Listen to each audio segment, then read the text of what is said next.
जानकी किशोरी जय जय प्रभु राम। राम राम। साप्ताहिक सत्संग के लिए हमारे चैनल को जरूर सब्सक्राइब करें।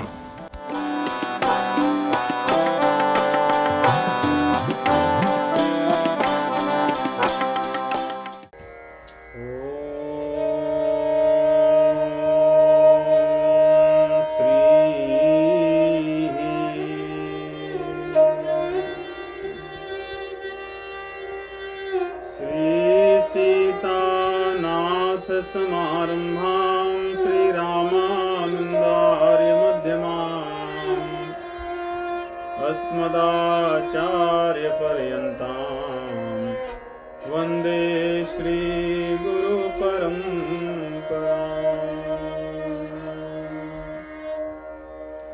बंदों तुलसी के चरण जिनकीन्हो जग काज, कलि समुद्र बूढ़त लख्यो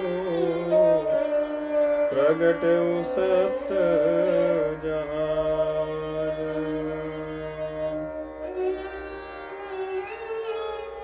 राम राम। मन भूल मत जइयो सीता रानी के चरण,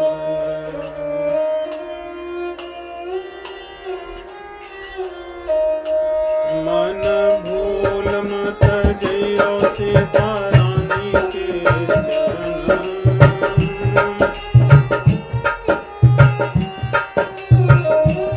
मन भूल मत जइयो सीता रानी के चरण।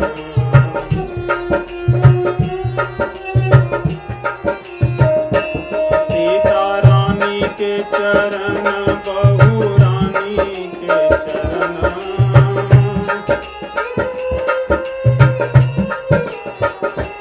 सीता रानी के चरण राज रानी के चरण।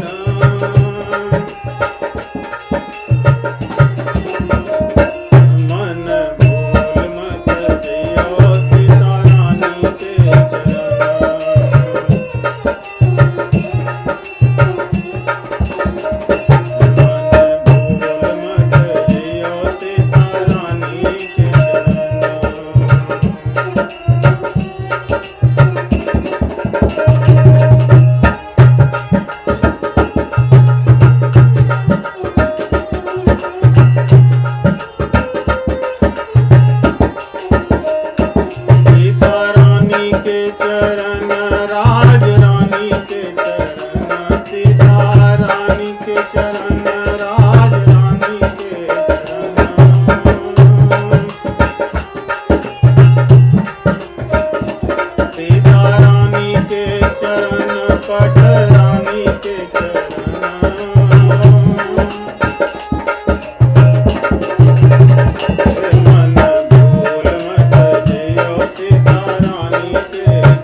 राम राम।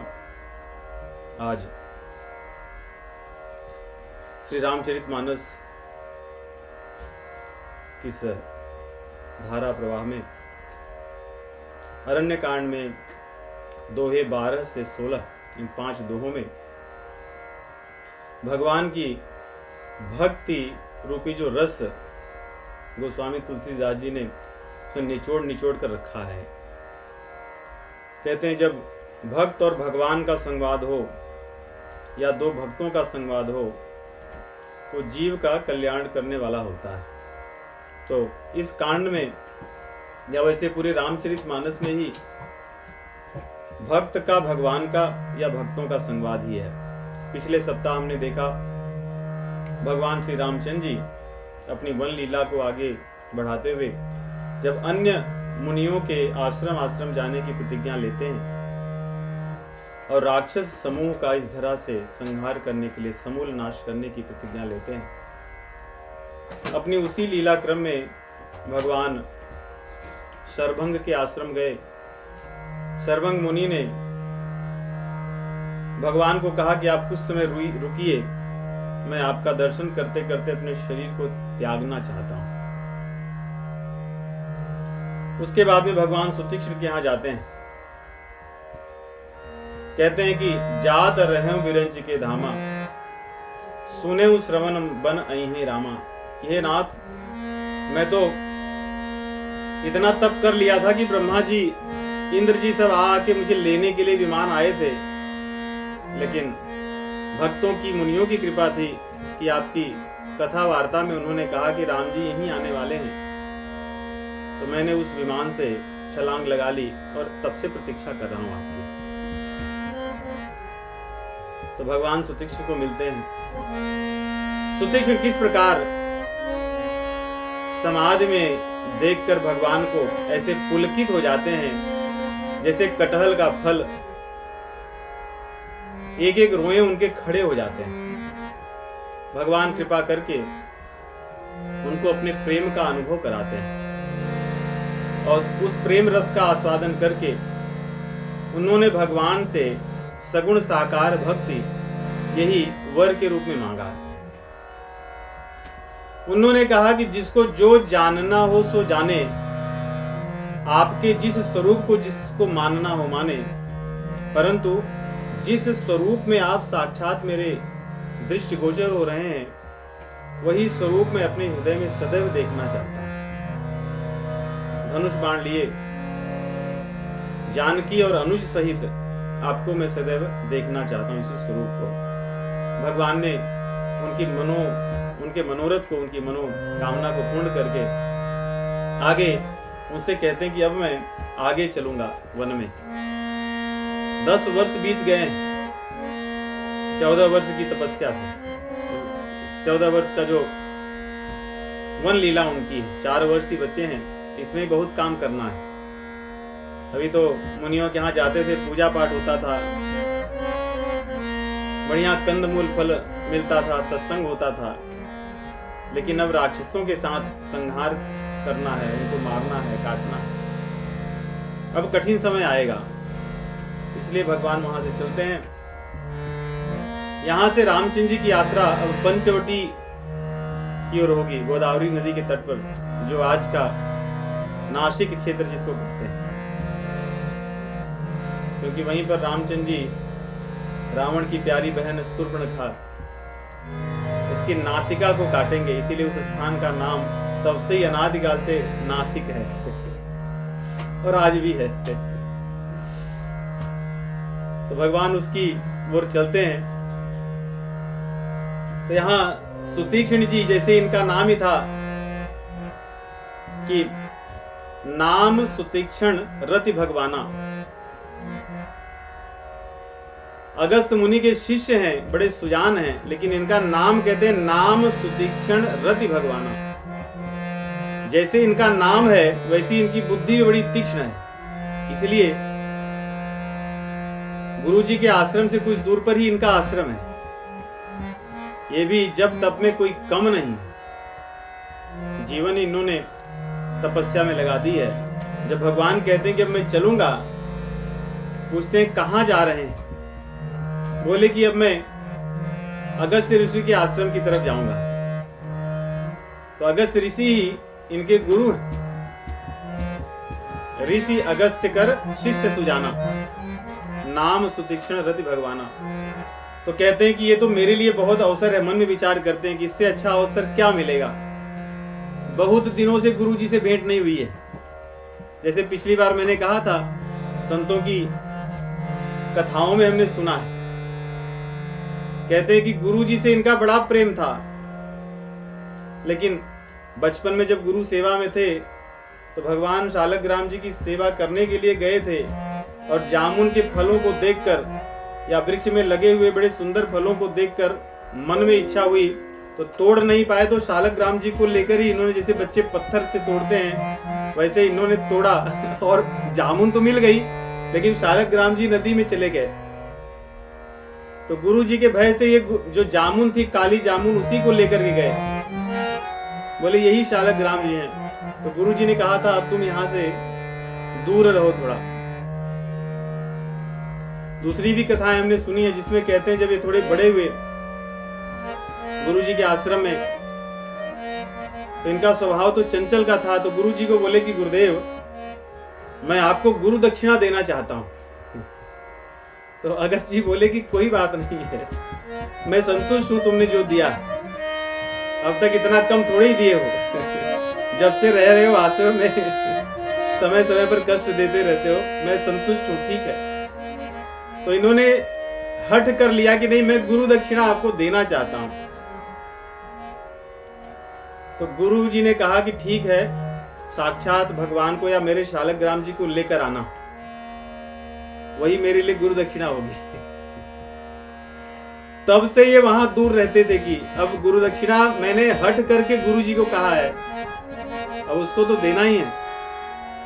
तो जब रामचंद्र जी बोले कि मैं गुरु जी की तरफ जा रहा हूं, तब तो इनका मनोरथ ही पूर्ण हो गया कि अब क्या, गुरु जी ने कहा था कि भगवान को लेकर आना, तो मैं इनको लेकर चल करके गुरु के ऋण से ऋण हो जाता हूं। इसलिए यहां कहते हैं, जब भगवान कहते हैं कि हरख चले कुंभज ऋषि पासा, जब रामचंद्र जी चलते हैं प्रसन्न होकर के, तब उनसे हाथ जोड़ करके कहते हैं, हे नाथ, बहुत दिवस गुरु दर्शन पाए, भय मोहि आश्रम आए।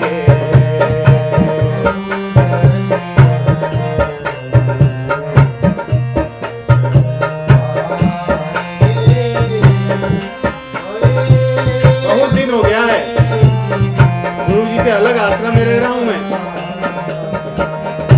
अब प्रभु संग जाऊं गुर पाही,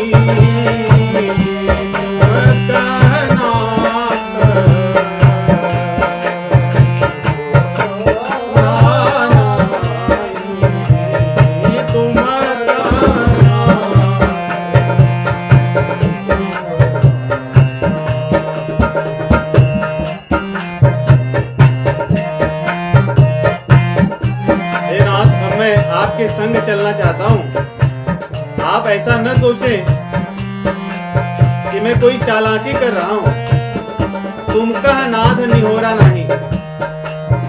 ऐसा नहीं कि मैं आपको किसी उपकार या किसी प्रकार का आपसे कुछ पाना चाह रहा हूं, आप पर बोझ नहीं बन रहा हूं। मुझे तो जाना ही था, इसलिए बस आपके संग चल रहा हूं। एक बहाना मिल गया है और कुछ नहीं। भगवान उनकी चतुराई को समझ गए कि बहुत चतुर है, और भक्त को चतुर ही होना चाहिए। भक्त को कभी भी मूर्ख नहीं होना चाहिए। भक्त की चतुराई प्रेम भरी चतुराई, कपट वाली नहीं, भगवान को अच्छी लगती है। भगवान की सेवा में, उनके प्रेम में, उनके नाम का प्रचार प्रसार करने में, उनकी कथा वार्ता में भक्त को अपनी चतुराई का प्रयोग करना चाहिए। भगवान को प्रसन्नता होती है। यहाँ पे कहते हैं, देखी कृपा निधि मुनि चतुराई,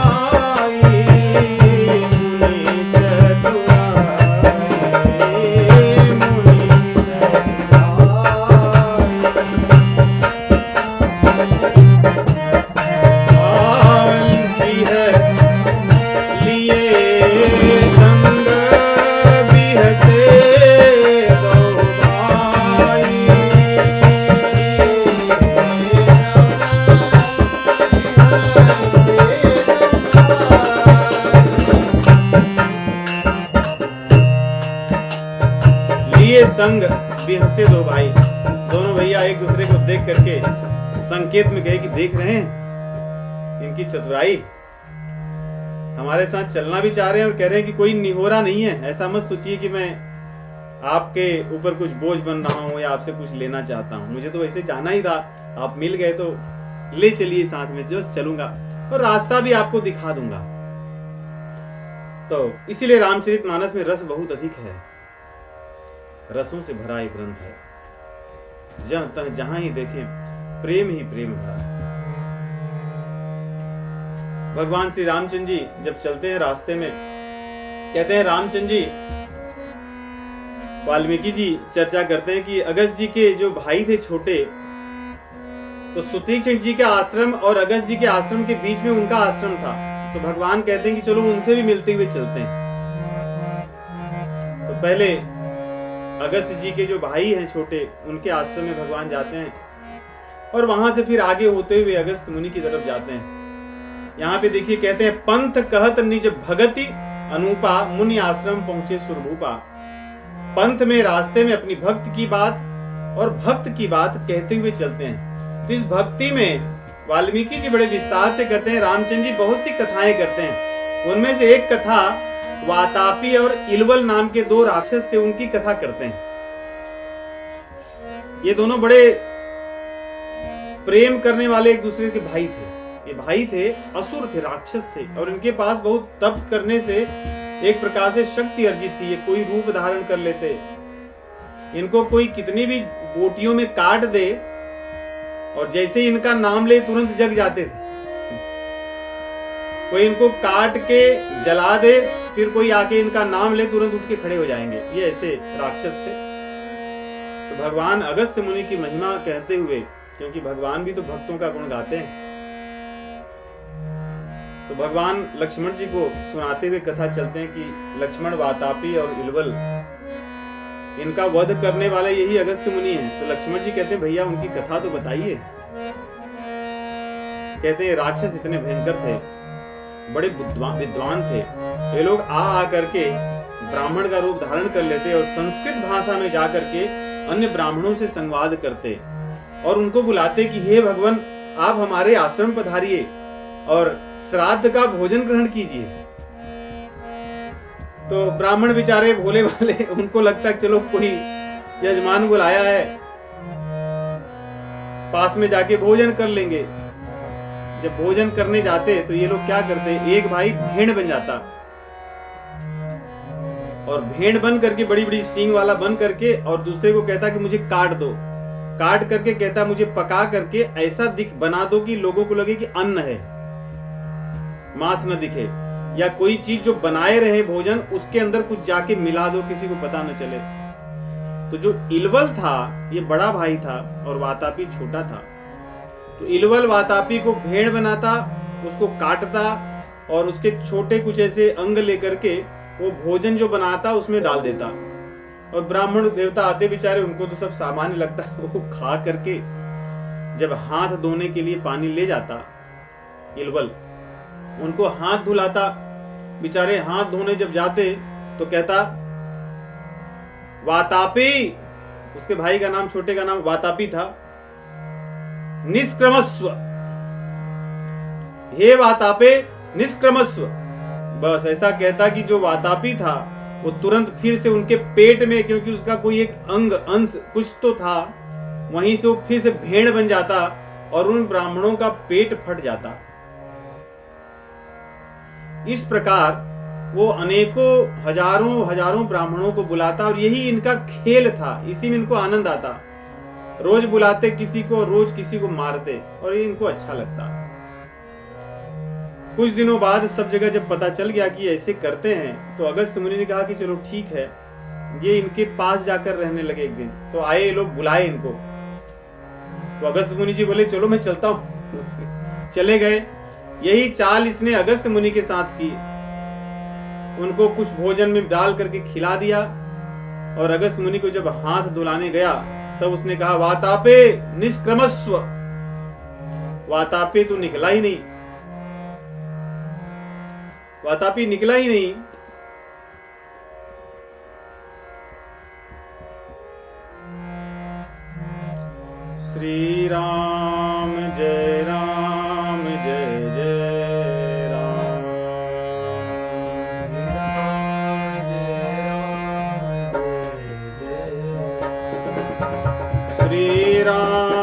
जय राम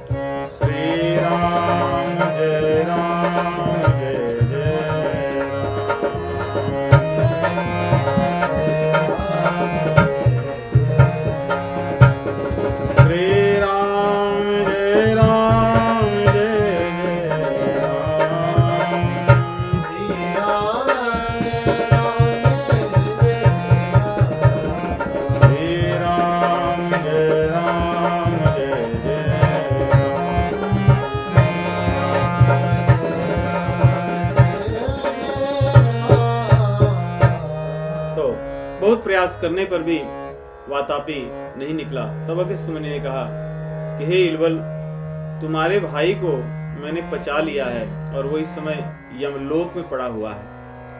उसके बाद इलवल को बहुत क्रोध आता है और ऋषि को मारने के लिए दौड़ता है, परंतु अगस्त्य मुनि ने अपने क्रोध अग्नि से उसको जलाकर वहीं सम्मुख नष्ट कर दिया। तो इस प्रकार भगवान श्री रामचंद्र जी इस कथा को बताते हैं कि किस प्रकार इलवल और वातापी को उन्होंने मारा। ऐसा कहते हुए भगवान आगे चलते हैं और जैसे उनके आश्रम के पास पहुंचते हैं, अगस्त्य जी के आश्रम के पास, उनके कुछ जो सेवक थे उन्होंने देखा कि रामचंद्र जी लौट चले आ रहे हैं उनके आश्रम के पास। उन्होंने अपने सेवकों के साथ दौड़कर अगवानी के लिए आए और उनके साथ ही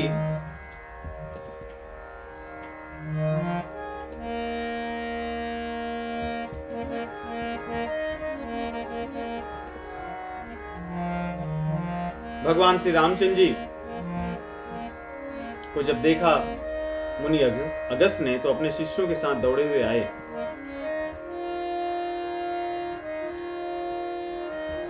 सुतीक्षण जी, इंटरनेट में थोड़ी समस्या है। सुतीक्षण जी जब देखे कि गुरुदेव आ रहे हैं अगवानी के लिए, तो वो स्वयं दौड़ते हुए गुरु जी के पास गए और उन्होंने बड़े प्रेम से गुरु जी को कहा, नाथ कौशलाधीश कुमारा,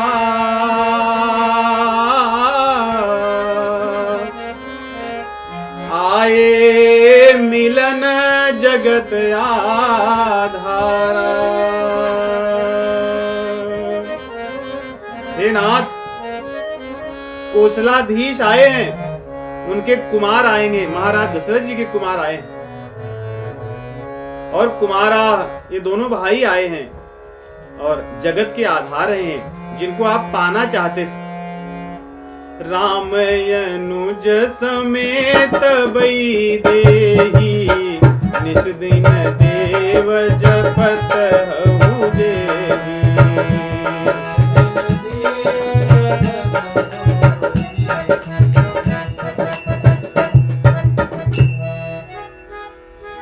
आप लोगों को आवाज आ रही है ठीक अभी जूम पर?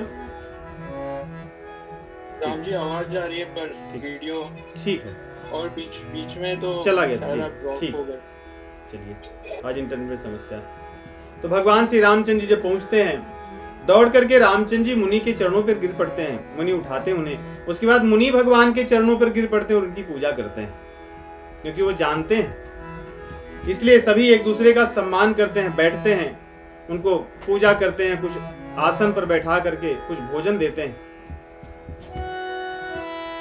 उसके बाद में भगवान श्री रामचंद्र जी ज्यादा बात अगस्त्य मुनि जी से नहीं करते। कहते हैं कि आप सब कुछ जान रहे हो, इसलिए मैं आपको कुछ विस्तार से नहीं बताऊंगा कि मैं कौन हूं और यहाँ क्यों आया हूं। तब रघुबीर कहा मुनि पाही, तुम सन प्रभु दुराव कछु नाही।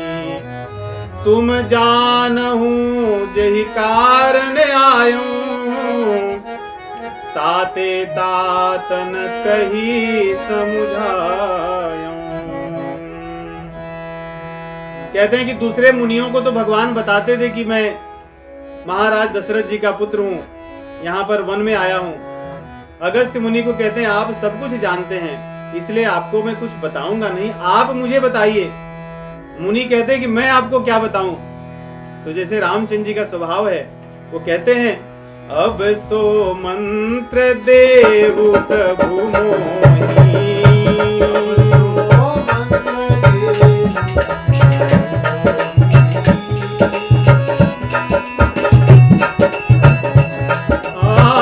अब सो मंत्र देहु प्रभु मोहि, अब सो मंत्र जहि प्रकार मारऊं निगोही।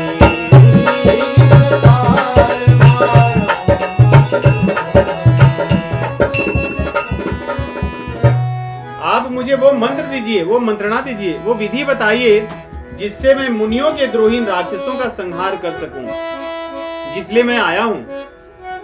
यही राम जी का स्वभाव है। याद होगा आपको अयोध्या कांड में जब भरद्वाज मुनि से मिलते हैं, उनसे भी कुछ चीज पूछते हैं। राम सप्रेम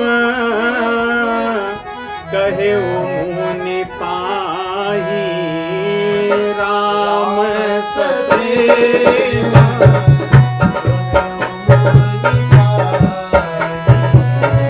नाथ कहिया हम केहि मग जाही, नाथ कहिया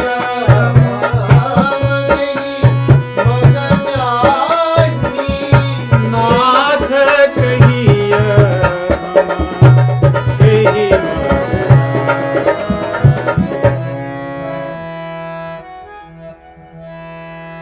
भरद्वाज जी से मिलते हैं तो कहते हैं कि नाथ कहिए हम कहीं मग जाही, मुझे रास्ता बताइए मैं कहां से जाऊं। और यहाँ पर अगस्त्य मुनि से कह रहे हैं मुझे विधि बताइए कि मैं मारूं कैसे राक्षसों को।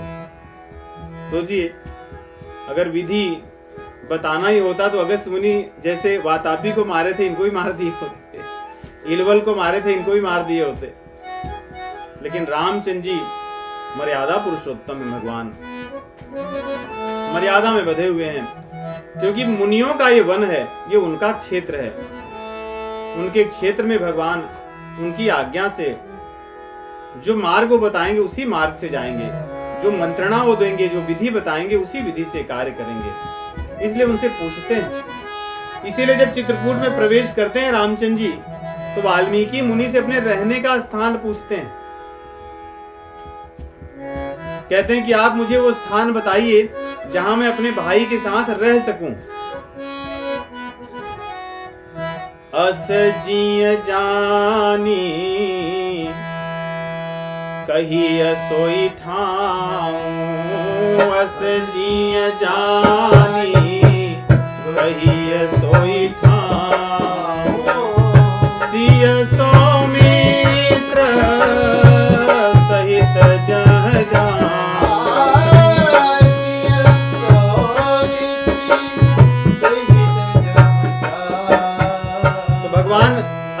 वाल्मीकि जी से पूछते हैं कि आपके यहाँ आया हूं तो आप मुझे बताइए कि अपने भैया और अपनी जानकी के साथ में कहां जाकर रहूं।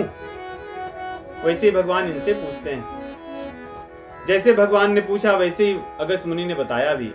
उन्होंने मुस्कुराए और बोले कि आप मुझसे पूछते हो, मैं क्या जानूं, पूछे नाथ मोह का जानी। कहते हैं आप मुझको पूछ रहे हो, मुझे क्या पता, आपको जैसा करना हो वैसा कीजिए। क्यों?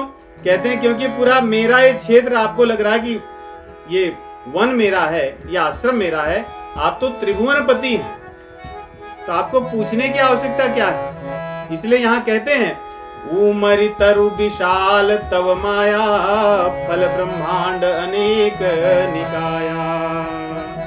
अरे प्रभु, एक ब्रह्मांड गूलर के फल के जैसा है। गूलर का फल होता है जिसमें छोटे छोटे कीट भी होते हैं, जैसे फिग की तरह का होता है, अंजीर की तरह। तो गूलर का पेड़ बड़ा होता है, बरगद के समान, उसके पत्ते उससे थोड़े मिलते जुलते हैं। वो पुष्प ऐसा है कि रात्रि में उसका जो पुष्प है वो फल में बदल जाता है, तो रात में जो कीड़े मकोड़े उस पुष्प में बैठे रहते हैं वे सब फल के अंदर चले आते हैं। इसलिए गूलर का फल जब आप तोड़ोगे उसमें बहुत से ये मच्छर होते हैं जो उड़कर भागते हैं, उसको संस्कृत में उदुम्बरी कहते हैं। उसी से यहाँ पे शब्द ऊमरी आया है। ऊमरी तरु विशाल तव माया, फल ब्रह्मांड अनेक निकाया। जैसे गूलर का पेड़ है, उसमें बहुत से गूलर के फल लगे होते हैं, कहते हैं वैसी आपकी माया ये पेड़ है, इस माया में ब्रह्मांड रूपी अनेक फल लगे हैं, और इन ब्रह्मांडों में जीव उन मच्छरों की तरह रहता है जैसे गूलर के फल में मच्छर रहते हैं। तो इस प्रकार कहते हैं एक एक ब्रह्मांड आप उनके स्वामी हैं, और इस वन में मेरा क्या है, आप मुझसे क्यों पूछते हैं, मुझे कुछ नहीं पता। कहते हे नाथ, इस ब्रह्मांड जो अनंत ब्रह्मांड है, ये ब्रह्मांड में बैठने वाले जो जीव हैं उनको एक काल है, खा जाता है, और ये काल आपके डर से डरता है। अर्थात किस प्रकार ये वर्णन कर रहे हैं भगवान की महत्ता का। पूरे ब्रह्मांड माया के द्वारा रचे जाते हैं, और इन ब्रह्मांडों में जीव जीता है, मरता है, और एक एक ब्रह्मांड को काल खा जाता है, और ऐसा काल आपके भय से डरता है, और आप मुझसे मंत्रणा पूछ रहे हैं। मैं कैसे बताऊंगा कि आपको क्या करना चाहिए, ये तो आप ही जाने। लेकिन हाँ, मैं आपसे कुछ मांगना चाहता हूं। यहां भगवान से कहते हैं कि आप मेरे हृदय में जानकी और लक्ष्मण से सदैव बसिए, मेरे हृदय में आपकी भक्ति अविरल सदैव बनी रहे, ये आप मुझको आशीर्वाद दीजिए, वरदान दीजिए। और मुझे यहाँ पे देखिए, अगस्त्य मुनि जी भगवान से मांग रहे हैं कि मुझे जीवन में सदैव सत्संग मिलता रहे, और मुझे मुनियों का, संतों का सदैव दर्शन होता रहे, ये भगवान से प्रार्थना करके वो मांग रहे हैं। अबिरल भगति बिरति सतसंगा, चरण सरोरुह प्रीति अभंगा।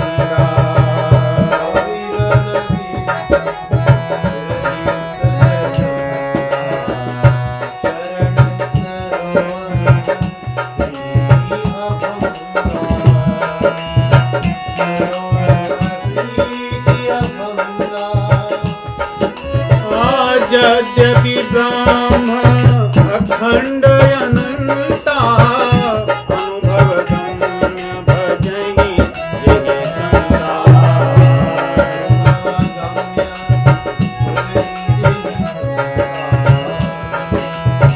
असतव रूप बखानहु जानहु,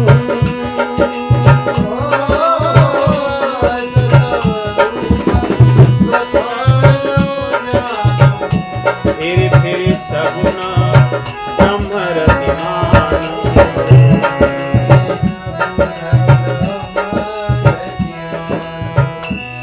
ये जिस परंपरा के संत हैं, बड़ी विलक्षणता है इनमें भी, इनके शिष्यों में भी। ये लोग किसी का खंडन नहीं करते। यहां देखिए, कह रहे हैं कि मुझे अविरल भक्ति चाहिए, सत्संग चाहिए, ये चाहता हूं। आगे कह रहे हैं कि आप अखंड हैं, अनंत हैं, ब्रह्म हैं, अभेद हैं, ऐसे सब लोग आपका वर्णन करते हैं। मैं भी उस बात को मानता हूं और उसको जानता भी हूं। मैं ब्रह्मानंद को जानता भी हूं, मानता भी हूं, परंतु मुझे वो नहीं चाहिए। फिरी फिरी सगुण ब्रह्म रति मानो, फिरी फिरी कहते हैं मैं सब कुछ जानता हूं, सब कुछ मानता हूं, किसी का खंडन नहीं करता, परंतु मुझे प्रेम तो सगुण स्वरूप में ही है, सगुण ब्रह्म से ही मुझे प्रेम है। मुझे वही भक्ति दीजिए आप, जिससे मैं आपकी सेवा कर सकूं। और यदि आप प्रभु मुझे बड़प्पन देने के लिए, क्योंकि देखिए काम करते हैं तो हमारे भगवान जी, और नाम होता है भक्त का, नहीं करते हैं मेरे राघव, मेरा नाम हो रहा है, करते हो तुम कन्हैया, मेरा नाम हो रहा है। करते तो आप हो, लेकिन नाम मेरा करवाते हो। अब हम लोग जो भगवान के मार्ग में लगे लोग हैं, हमको लोग प्रेम करते हैं किस लिए? क्योंकि हम भगवान से प्रेम करते हैं। हमारा इसमें क्या है? ये सम्मान भगवान दिलाते हैं। वैसे यहां ऋषि कहते हैं कि आप मुझे सम्मान दिलाना चाहते हैं, इसलिए मुझसे पूछ रहे हैं, तो मैं आपकी बात को नकारूंगा नहीं। मैं सेवा मान के आपको बताऊंगा आपको कहां जाना है, क्या करना है। कहते यहां से थोड़ी ही दूर पर पंचवटी है, आप वहीं जाइए। है प्रभु परम मनोहर ठाम, पावन पंचवटी तेहि नाम।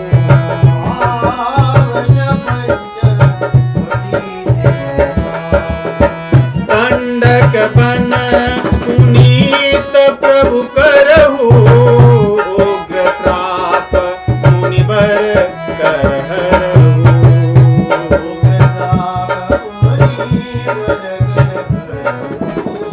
आप पंचवटी जाइए, यहीं पास पे है, गोदावरी नदी का सुंदर तट है। उस स्थान पर रहोगे तो वहीं पे आपकी इच्छा पूर्ण होगी जो आप करना चाहते हैं। और आगे कह रहे हैं कि जब जाओगे मार्ग में तो दंडक वन पवित्र हो जाएगा। ये वन भारत का जो मध्य भाग है वो क्षेत्र हुआ करता था पहले, जिसको दंडक वन कहते थे। इक्ष्वाकु वंश में इक्ष्वाकु के जो सबसे छोटे पुत्र थे दंडक, वो बड़े ही धर्मात्मा थे, राजा दंड। कहते हैं कि वो उनके पिताजी ने विंध्याचल से लेकर नीलगिरी के बीच में जो क्षेत्र है वहां का राज्य उन्हें दे रखा था। राजा बहुत अच्छे से राज्य करते थे, परंतु कहते हैं कि जीव के भीतर या जीव के मन को ये इंद्रियां कभी भी उसको नष्ट कर सकती हैं, पतित कर सकती हैं। एक बार भ्रमण करते हुए वे भृगु मुनि के आश्रम पे गए। उनकी पुत्री अर्जा थी अकेले। उन्होंने बिना ऋषि के पूछे और बिना उसके मना करने पर भी उसको अपनी पत्नी के रूप में स्वीकार करना चाहा, और उसके कारण भृगु ने इन्हें श्राप दे दिया था कि जहां तक तुम्हारा राज्य है वो 1 सप्ताह में जलकर भस्म हो जाएगा। दूसरी कथा आती है कि यहाँ पर गौतम ऋषि का आश्रम इस क्षेत्र में था और उनका बहुत प्रभाव था। एक बार अनावृष्टि के कारण जब अन्न इत्यादि कुछ नहीं मिलता था, तब भी गौतम ऋषि अपने तप से सब कुछ उत्पन्न कर लिया करते थे। उन्हें किसी की कमी नहीं थी। तो अन्य ऋषि भी आकर वहीं रहने लगे। और ये कथा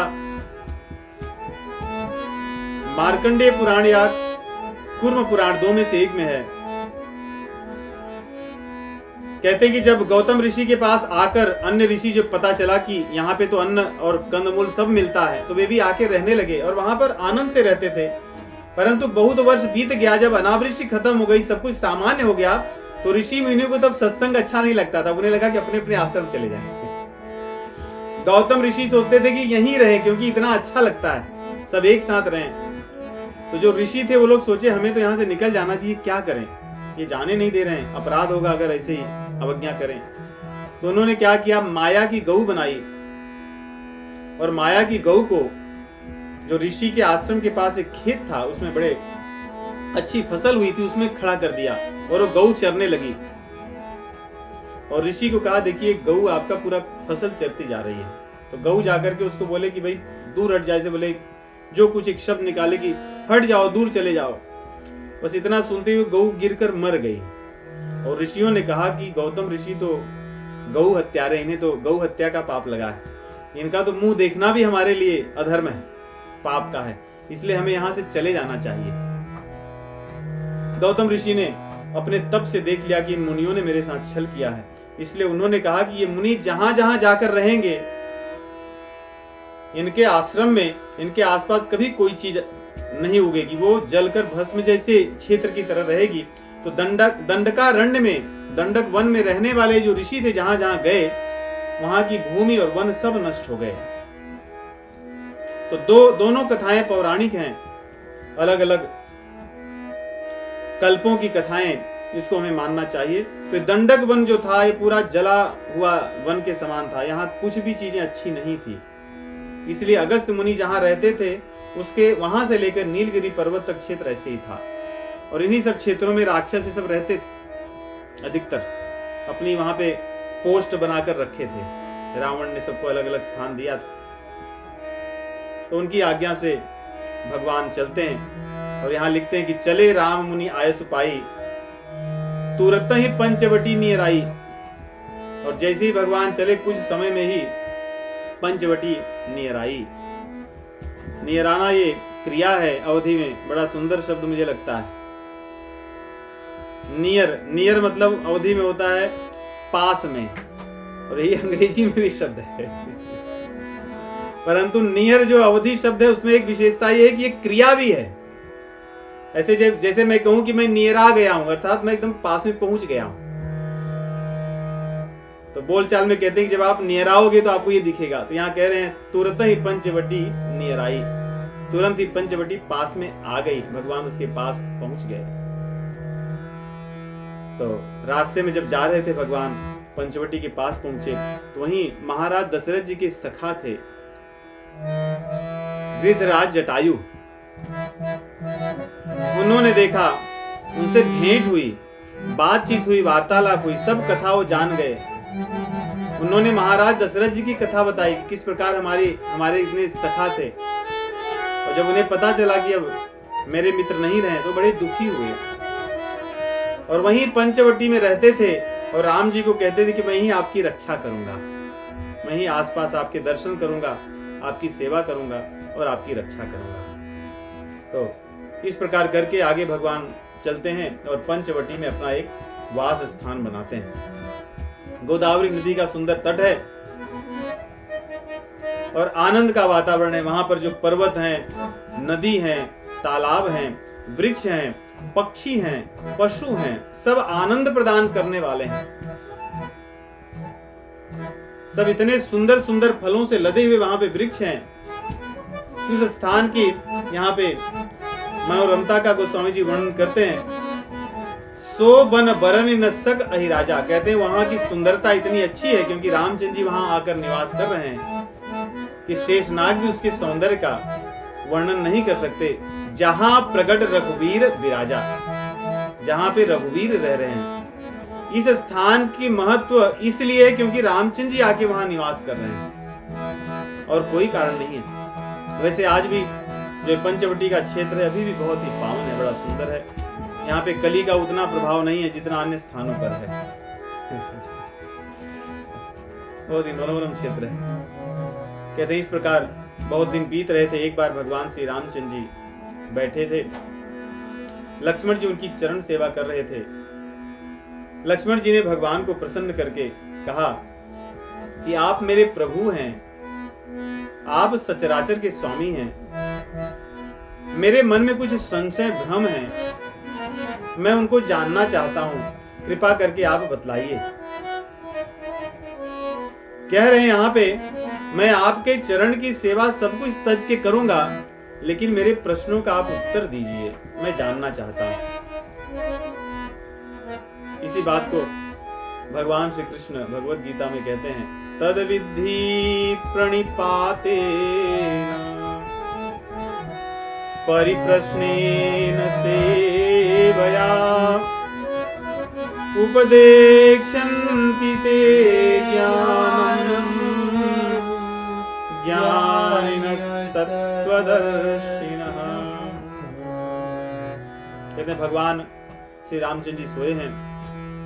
यहाँ पे तद विद्धि प्रणिपातेन, एक तो उनको प्रणाम तो कर ही रहे हैं, उनकी स्तुति कर रहे हैं, उनके चरण की सेवा करते हैं, उनकी प्रश्न भी पूछ रहे हैं। जो चीजें करना चाहिए सब चीजें करके उनसे प्रश्न पूछते हैं। प्रश्न भी बड़ा सरल है इनका, बहुत विस्तार से प्रश्न नहीं पूछते हैं। कह रहे हैं कि ऐसा विधि बताइए। देखिए लक्ष्मण जी के प्रश्नों में और रामचंद्र जी के उत्तर में बड़ी सरलता है और एकाकीपन है। लक्ष्मण जी ने आरंभ किया, मैं वो बात जानना चाहता हूं जिसको सुनने के बाद में आपके चरण में मुझे प्रेम हो जाए। सब तज करऊं चरण रज सेवा, मोहि समुझाए कहु सोई देवा। उन्होंने पहले ही कह दिया कि मुझे क्या चाहिए। कहते हैं कि मैं कुछ पूछूंगा, आप उसको समझाकर कहना और आप इस प्रकार बताना कि अंत में मेरे हृदय में आपके चरण कमलों के प्रति प्रेम हो जाए। ऐसा कह करके प्रश्न पूछते हैं, कहु ज्ञान विज्ञान अरु माया, कहु सो भगति करहु जेहि दाया।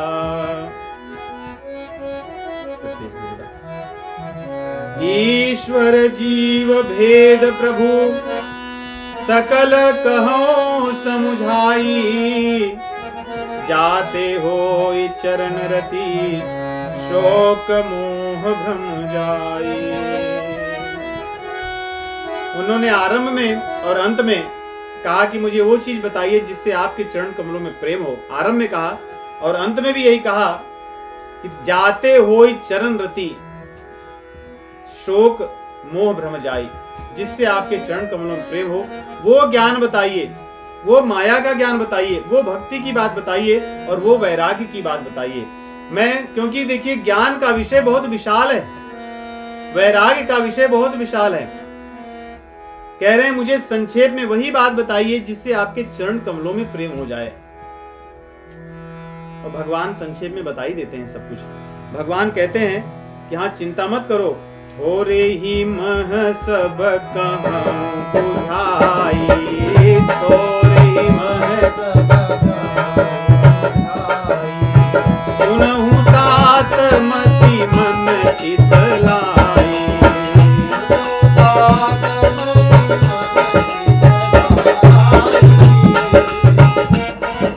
मैं थोड़े में ही सब कह दूंगा, आप चिंता मत करो, परंतु तुम्हें भी क्या करना होगा, चित्त और मन को लगाकर मेरी बात सुनना होगा, तब मेरी बात समझ में आएगी।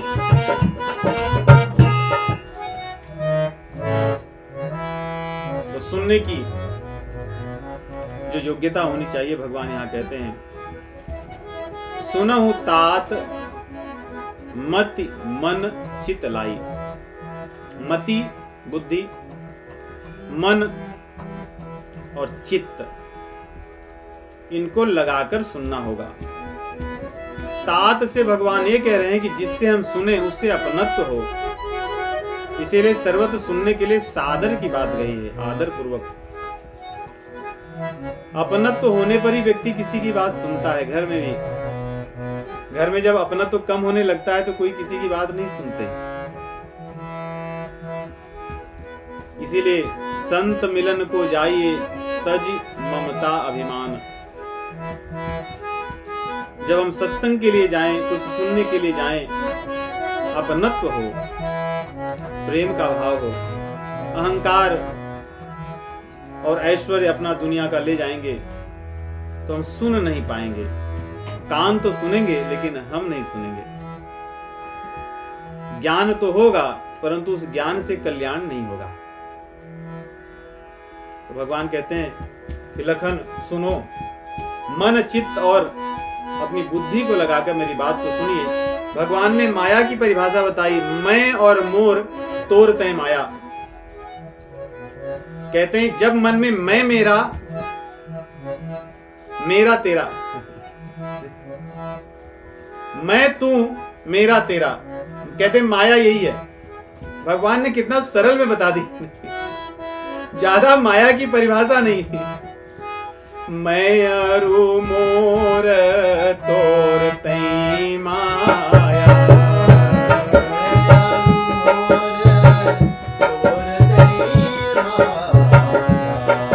आज ही बस कीन्हे जीव निकाया।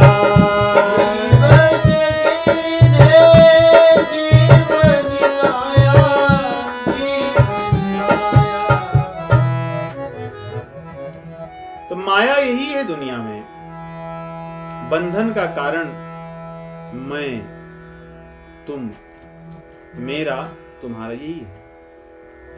इसी के कारण जो कर्म होते हैं वो कर्म सकाम होते हैं, भोग से संबंधित होते हैं। अब भगवान ने इसका थोड़ा विस्तार किया कि मैं मेरा तू तेरा होने से व्यक्ति विषय भोग के लिए जाता है। जहां विषय भोग के लिए जाता है वहां पे गो अर्थात इंद्रियां लग जाती हैं। गो गोचर जह लगी मन जाई, सो सब माया जाने हूँ भाई।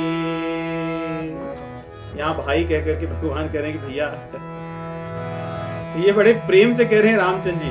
कभी कभी कुछ कठिन बात कहना हो तो भाई कह करके प्यारा करके कह दो तो उतना नहीं होता, क्योंकि कितना कठिन है। गो गोचर जह लगी मन जाई। गो अर्थात इंद्रियां, गोचर अर्थात विषय।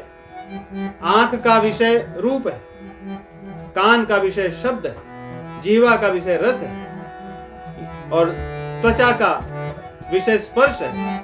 इस प्रकार जो एक एक इंद्रियों के एक एक विषय हैं, नासिका का विषय गंध है, जीव इसी में तो लगा है। ये माया, ये इंद्रियों के विषय है, लेकिन जीव इसको पाना चाहता है, जबकि वो उससे निर्लिप्त होना चाहिए उसको। तो भगवान कह रहे हैं जब इंद्रियां हावी हो जाएं, इंद्रियों के विषय जहां तक जब मन को ले लें, गो गोचर जहां लग मन जाई। कहते जब मन विषयों के अधीन हो जाए, इंद्रियों के अधीन हो जाए, वो माया। मन यही तो करता है कि मेरा मन करता है, मेरा मन करता है, मैं चाहता हूं, मेरी इच्छा करती है। तो भगवान कह रहे हैं मैं मेरा जब मन करने लगे, यही माया है। आगे माया का भगवान दो भेद बताते हैं। इसको ऐसे समझना चाहिए, समझना इसको थोड़ा कठिन है, लेकिन बड़ी सरलता से समझे। रामचंद्र जी कह रहे हैं ये माया दो तरह की होती है, एक विद्या वाली माया है और एक अविद्या की माया। विद्या अर्थात ज्ञान, अविद्या अर्थात अज्ञान। इसको ऐसे समझें कि भगवान ने अपनी विद्या वाली माया को प्रकट किया। भगवान उसको जानते कि मेरी माया है। भगवान ने उसको 3 गुण दिए, रजोगुण, तमोगुण, सतोगुण। उसी से वो पूरी सृष्टि बनाती है। संसार में जो कुछ दिख रहा है ये इस माया का ही संसार है, माया रचित है।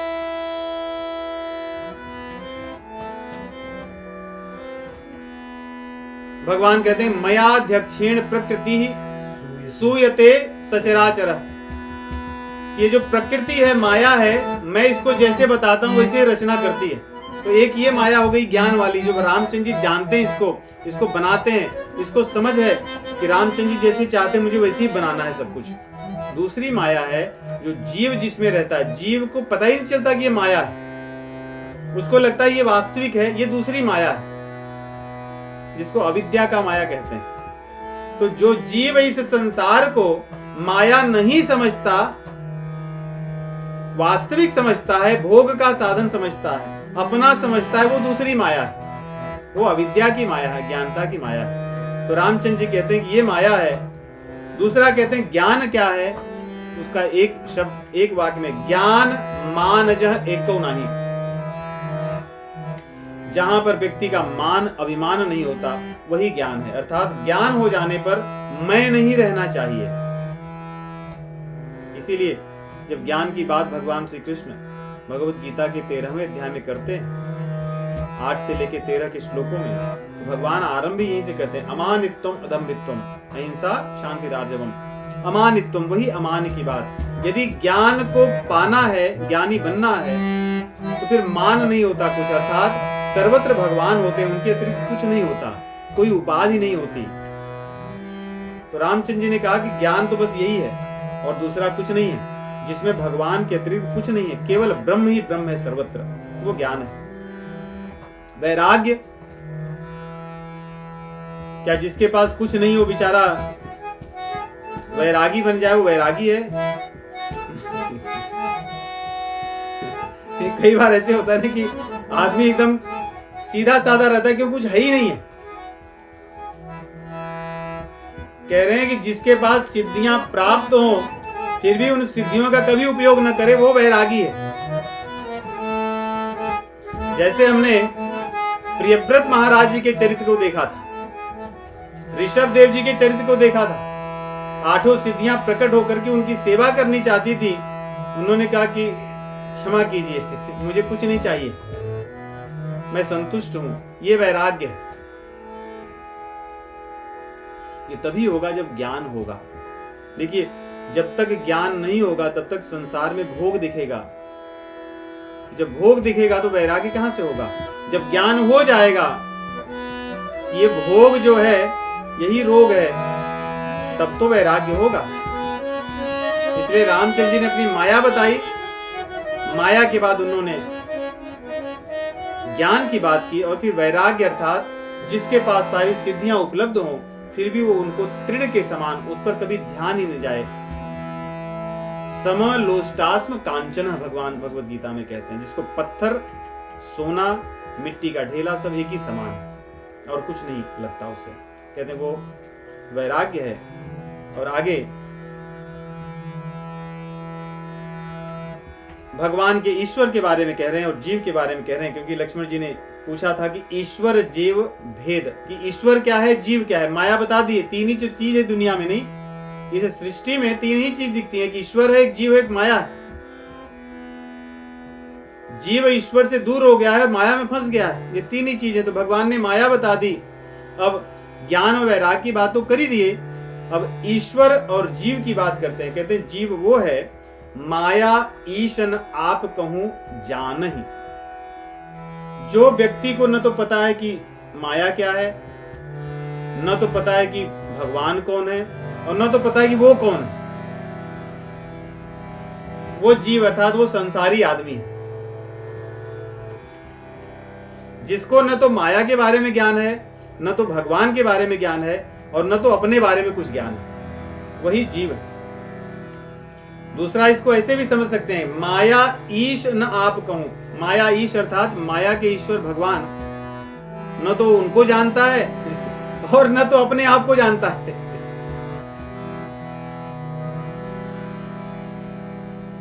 किसी को नहीं जानता, माया में ही लगा हुआ है। तो माया ईश और अपने को नहीं जानता, वो जीव है। या इसको ऐसे समझ सकते हैं, यदि ऐसे सोचें कि जो जीव जिसको ज्ञान मिल गया है, कह रहे हैं कि माया ईशन आप कहूं, वो जानता है कि मैं माया का ईश्वर नहीं हूं, मैं मायाधीश नहीं हूं। गोस्वामी तुलसीदास जी की लेखनी ऐसी है, देखिए यहाँ पे समय अभाव के कारण जो अनेक प्रकार के वैष्णव पंथ और शुद्ध अद्वैत या शंकराचार्य जी का अद्वैत, ये सभी को इन्होंने इस दोहे में लिखा है। जो जिस मत को मानने वाला होगा सभी की बात लिख दी है। अब यहाँ पे जो भक्तों की बात लिखते, कहते हैं माया ईश न आप कहूं, अपने को भगवान नहीं मानता, अपने को भगवान से अलग उनका सेवक मानता है, कहते वो जीव तत्व है। तो ये सब सिद्धांत की बातें हैं, दर्शन की बातें हैं। हम बस इतना समझें कि हम भगवान के सेवक हैं, वो हमारे सेव्य हैं, जो हमारे स्वामी हैं, उनके दास हैं। यही हमारा धर्म है और यही भक्ति है। क्योंकि गोस्वामी तुलसीदास जी महाराज कोई सामान्य संसारी जीव तो नहीं है, ये भगवान के नित्य परिकरों में से कोई एक है, जिन्होंने अपनी रामचरितमानस को ऐसी लिखी कि जो जिस सिद्धांत परंपरा को मानने वाला व्यक्ति हो, वो उसको यही मानता है कि मेरे सिद्धांत से ही लिखी गई है। और ये आरंभ से ही उन्होंने लिखा है। मंगलाचरण में ही जब कहते हैं यन माया वशवर्ती विश्वमखिलम, उसमें से उन्होंने आरंभ किया है। उसी की व्याख्या जो सिद्धांत को जानने वाले लोगों ने सबने अपने अपने मत से की है, और सबके मत का उसमें उन्होंने मंडन किया है, किसी का खंडन नहीं किया है। तो यही उनका गुण है लिखने का। तो इन सिद्धांतों को जो ज्ञानी लोग हैं, विद्वान लोग हैं, वो समझते हैं, जानते हैं। तो हम संक्षेप में इतना ही समझे कि भगवान कह रहे हैं कि माया ईश न आप कहूं, जो किसी को नहीं जानता है वो संसारी जीव है, या भगवान के मार्ग में लगा जो जीव है वो अपने आप को भगवान नहीं मानता, वो अपने आप को भगवान का दास मानता है। और ईश्वर कौन है? बंध मोक्ष प्रद सर्वपर माया प्रेरक शिव। शिव अर्थात शिव, भगवान। भगवान का नाम शिव है, जो सबका शिव कल्याण करते हैं। कहते हैं इस माया को नचाने वाले प्रभु हैं, जो बंधन में नहीं होते। जीव तो बंधन में होता है, लेकिन भगवान नहीं होते बंधन में, भगवान उसके ऊपर होते हैं। इस प्रकार कह करके उन्होंने ईश्वर के बारे में, जीव के बारे में बताई। अब लक्ष्मण जी ने जो आरंभ और अंत में पूछा था कि सब तज करो चरण रज सेवा, उसका उत्तर भगवान देते हैं। कहते हैं ये सब तो ज्ञान की बातें जान ली, इससे कल्याण नहीं होगा। कि होगा कि मैं ज्ञान का जान गया, माया क्या है जान गया, ईश्वर कौन है उस सिद्धांत को समझ गया, इससे कल्याण नहीं होगा। कल्याण तो होगा जब हम उस ज्ञान को आत्मसात करेंगे, जब उस ज्ञान को जिएंगे। इसलिए तब भगवान के चरण में प्रेम होगा। इसलिए अभी तक तो भगवान ने सिद्धांत की बातें की, परिभाषाएं बताई कि कौन क्या है। अब लक्ष्मण जी का जो प्रश्न था कि आपके चरण में प्रेम कैसे हो, भगवान उसकी बात कहते हैं। कहते हैं लक्ष्मण, बिना धर्म के कभी भी वैराग्य विरत नहीं हो सकता। इसीलिए हम यम नियम को जब पालन करेंगे तभी धर्म होता है। शास्त्र जो कहते हैं उसके अनुसार जीवन जीने से धर्म होता है, तब वैराग्य अपने आप आता है।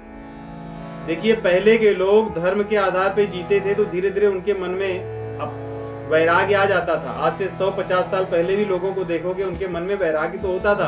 अब तो आदमी बूढ़ा हो जाता है, उसका वैराग्य का राग इतना बढ़ जाता है, ऐसा लगता है कि पहले ही इतना उसके अंदर भोग विलास नहीं था जितना अब बुढ़ापे में हो गया है। सब कुछ पाना चाहता है, क्योंकि जीवन अधर्म में होने के कारण। हम जब जीवन को धर्म में जीवेंगे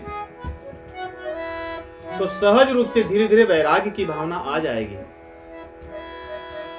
इसलिए शास्त्र सम्मत ही जीवन को जीना चाहिए। भले कुछ चीजें हमें समझ में ना आए, जीवन तो धर्ममय होकर ही जीना चाहिए। धर्म ते विरति योग ते ज्ञाना, तब जीवन योगमय होता है।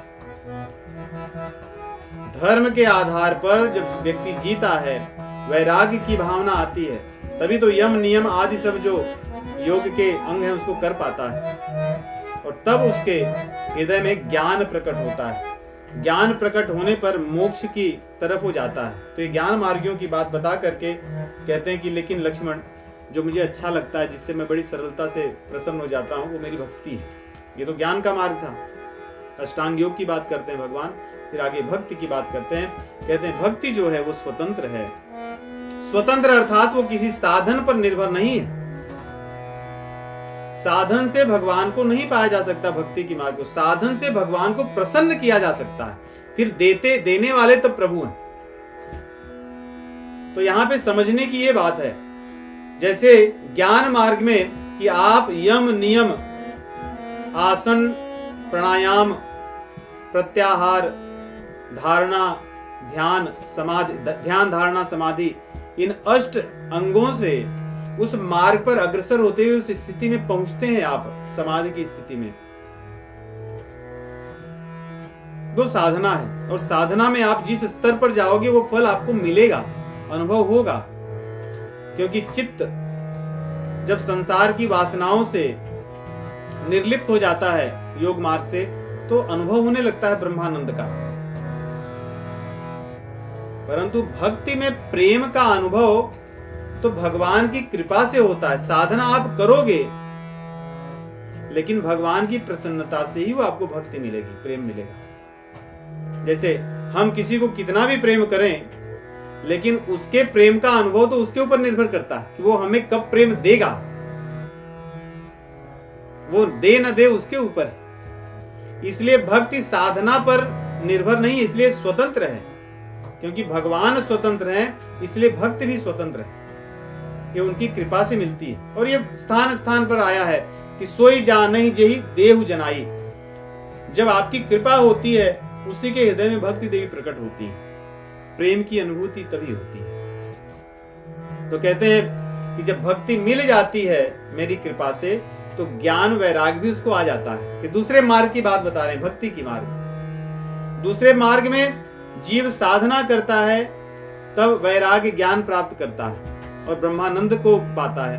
यहां पे कह रहे हैं मुझसे जब प्रेम करता है तो मैं प्रसन्न होकर उसको भक्ति देता हूँ, कृपा करता हूँ, और उसको ज्ञान वैराग्य उसके हृदय में प्रकट हो जाता है अपने आप।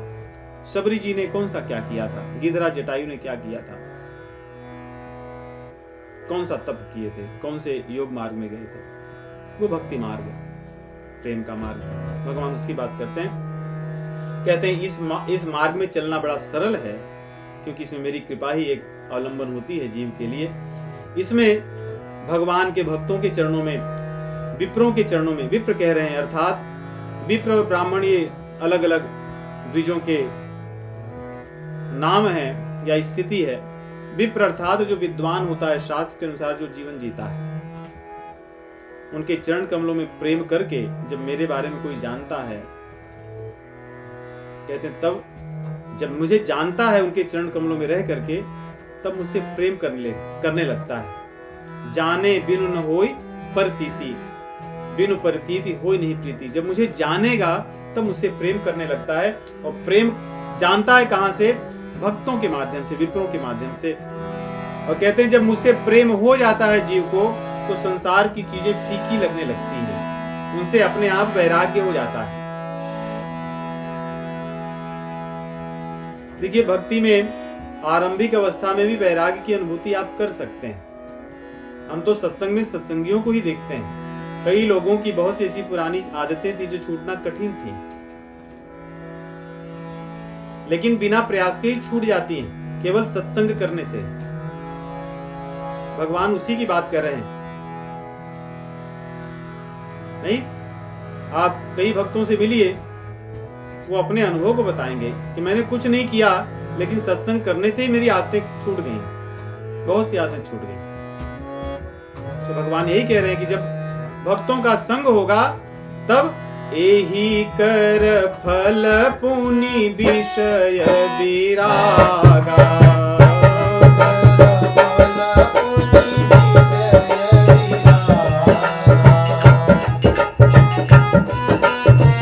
तब संसार के विषय फीके लगने लगते हैं, और तब प्रेम होता है। तब मम धर्म भजय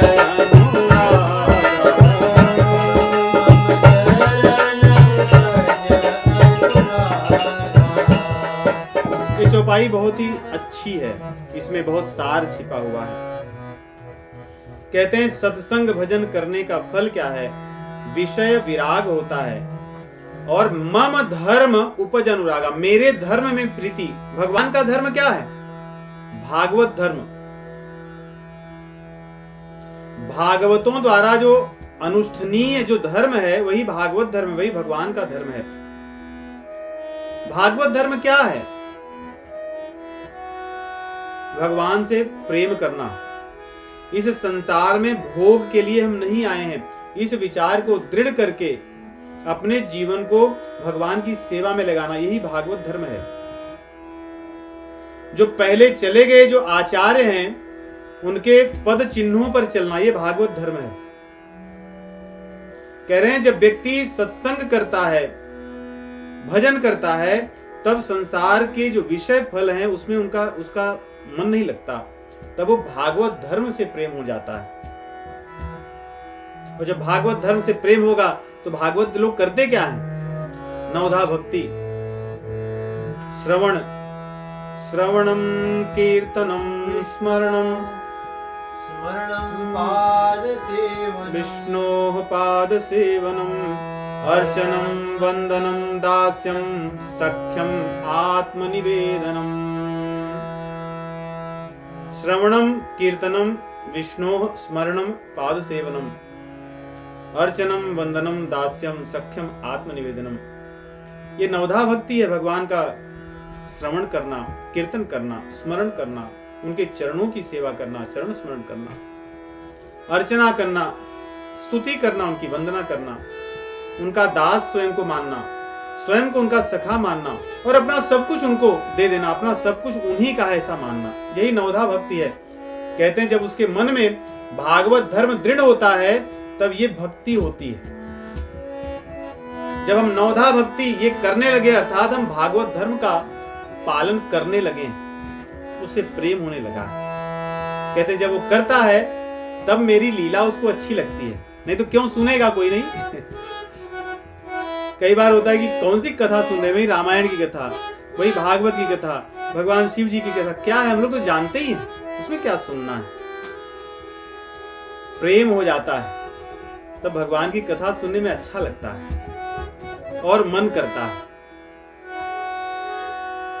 कहते तब कथा सुनते सुनते कभी उसके आंखों से अश्रु आ जाते हैं, कथा कहते कहते कभी उसकी आंखों से अश्रु आ जाते हैं, उसकी भावना मुझसे लग जाती है, मुझसे अपनापन हो जाता है। मेरी लीलाओं में जो मेरे सुख दुख हैं उसको अपना मानने लगता है, उससे अपनत्व हो जाता है, मेरे सुख को देखकर उल्लसित होता है। हम लोग भगवान का जन्मोत्सव क्यों मनाते हैं, उनका विवाह क्यों मनाते हैं? क्योंकि उनके सुख में हमें सुख मिलता है। इसलिए हम लोग बिना खाए पिए व्रत उपवास करके भी उस दिन नृत्य करते हैं, गीत गाते हैं, उनके लिए बढ़िया बढ़िया पकवान बनाते हैं, क्योंकि उनके सुख में, उनके आनंद में हम आनंद मानते हैं। और भगवान अपनी लीला में जब कष्ट सहते हैं, उसको श्रवण करते हमारे नेत्र अश्रुओं से भर जाते हैं, क्योंकि उनके दुख में हमें दुख लगने लगता है, क्योंकि अपनत्व हो जाता है। तो भगवान यही कह रहे हैं, मेरी कथा को जब सुनता है तो मुझसे उसको प्रेम हो जाता है। और फिर मम गुण गावत पुलक शरीरा,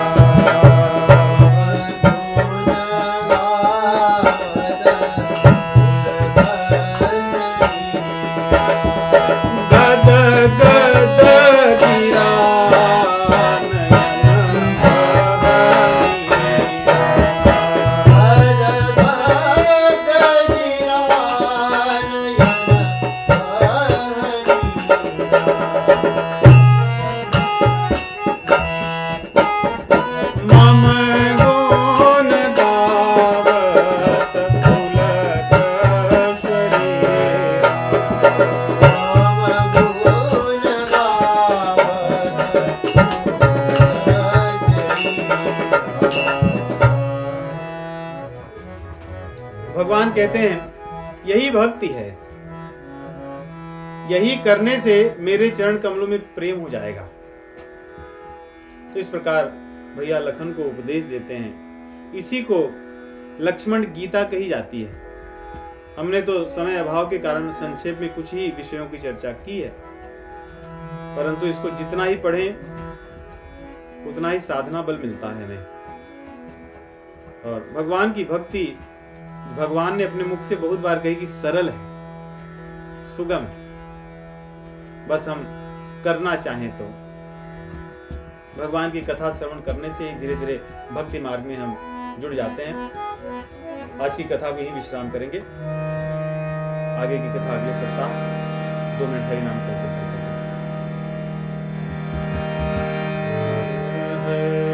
सीताराम सीताराम सीताराम सीताराम, सीताराम